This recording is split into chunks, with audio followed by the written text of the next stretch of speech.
Good afternoon, ladies and gentlemen. Please be seated and ensure all mobile devices are either on silent or switched off. Today we're here to celebrate the life of Harold George Smith. Funerals are ceremonies or rites of passage conducted to celebrate and remember a life once lived. Funerals have, for thousands of years, been a means of expressing our beliefs, thoughts, and feelings about someone we have loved.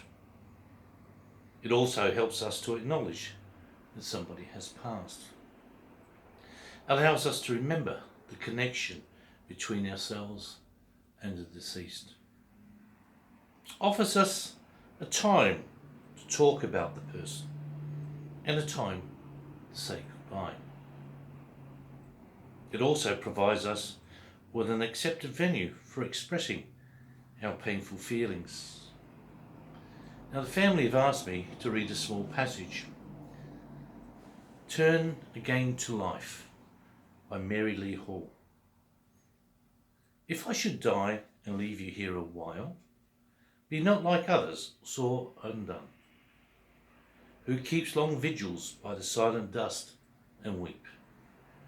For my sake, turn again to life and smile, nerving thy heart and trembling hand, to do something to comfort others' hearts than thine. Complete those dear unfinished tasks of mine, and I, perchance, may therein comfort you. Harold George Smith, affectionately known as Harry, born in 1945, the youngest of four. His brothers Brian and Steve have passed over, as well as his sister Mabel. Their parents Harry and Mary ran a large farm in West Moona, where the family all enjoyed happy and fulfilling childhoods. Harry was a strong student and he attended Moona Primary School and then graduated to Elizabeth College with qualifications as a builder, namely as a bricklayer, carpenter and an electrician. Most people generally qualify in one profession, but three, just amazing. Just showing his fortitude of how articulate Harry was. Whilst at the college, he met a beautiful young girl by the name of Marion. They both fell in love with each other instantly. It was known that Marion was besotted by Harry. His smile and his eyes, which always had a hint of cheekiness. They were married within a year. Both sets of parents were not in agreement to this union at such a young age, but their love has endured the time. They were fortunate enough to have 4 children: Tempest, Adrian, Christian and Eric. The children were brought up in a warm and loving environment, and Harry mentored each of his children to become the success that they are today. But he didn't stop there. Harry has also been a large part in the upbringing of his 4 grandchildren, Zale, Dylan, Kia and Fletcher. Harry was well known for his community work, helping organisations such as Rotary, Lions, and was a prominent member of the Glenorchy Masonic Lodge, where he sat in the chair of King Solomon on 3 occasions, and joined the Grand Lodge of Tasmania, being raised to the 33rd degree. Harry was the to-go guy. If you needed something done, Harry was the man, and he was awarded the OAM for his charity work and services to the community.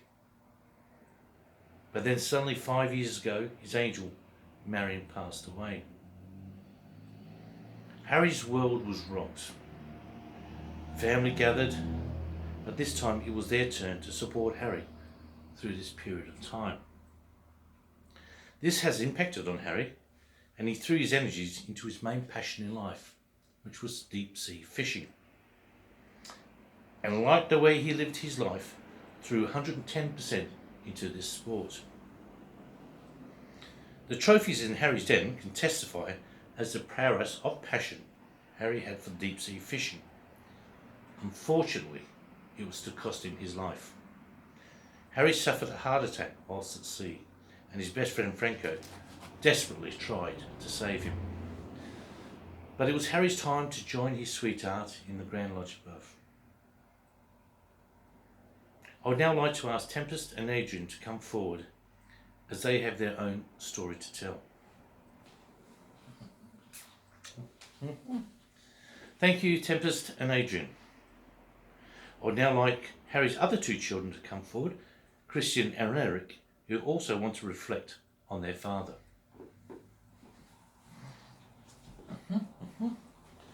Thank you, Christian and Eric. I would like to take this opportunity to thank Tempest, Adrian, Christian and Eric for those wonderful, heartfelt words. I now call upon Right Worshipful Brother John Smith from the Grand Lodge of Tasmania to give a Masonic prayer. Would all Masonic brethren please be upstanding?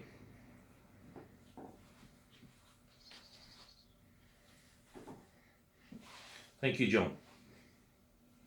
Harry had a great love of music from the 50s and 60s.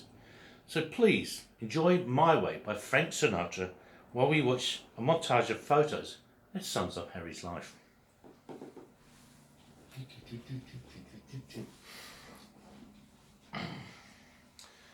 The family have informed me that there will be refreshments next door after the service. Everyone is welcome. Come and share your stories of Harry. Now, if everyone will please be upstanding. Every man's life ends the same way. It's only the details of how he lived and how he died that were distinguishing one man from another.